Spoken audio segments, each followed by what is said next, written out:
కృష్ణా జిల్లా అవనిగడ్డ నియోజకవర్గంలో వైసీపీ ఆధ్వర్యంలో భారీ పాదయాత్ర జరిగింది.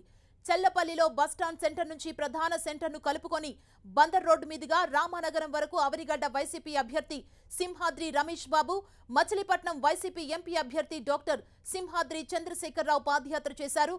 ఎమ్మెల్యే సింహాద్రి రమేష్ బాబు తనయుడు వికాస్, కడవకొల్లు నరసింహరావులతో పాటు పెద్ద సంఖ్యలో వైసీపీ కార్యకర్తలు పాల్గొన్నారు. ప్రజల్ని పలకరిస్తూ ఓట్లు అభ్యర్థించారు. జగన్ గారు చెప్పేది నిజం, చంద్రబాబు నాయుడు గారు చెప్పేది అబద్ధం. ఈ మేనిఫెస్టో చూశారు. ఈ రాష్ట్ర ప్రభుత్వం బడ్జెట్ని బట్టి చేయగలిగింది చెప్పారు. చంద్రబాబు నాయుడు గారు అభూత కల్పనలు ఇంతకుముందు 2014లో అబద్ధాలు చెప్పి ఏ విధంగా మోసం చేశాడో అటువంటి అబద్ధాలు చెప్పడానికి రెడీ అయ్యి ఆ మేనిఫెస్టో తయారైంది.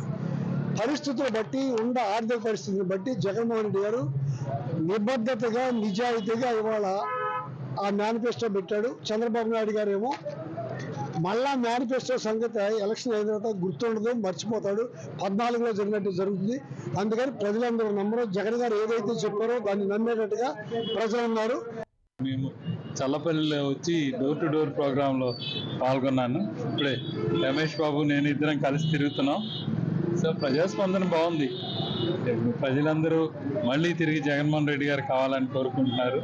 అందులో భాగంగానే మేము అందరిని ఏమడుగుతున్నామంటే ఫ్యాన్ గుర్తుకి 2 ఓట్లు వేసి మా ఇద్దరిని గెలిపించాలని కోరుకుంటున్నాం.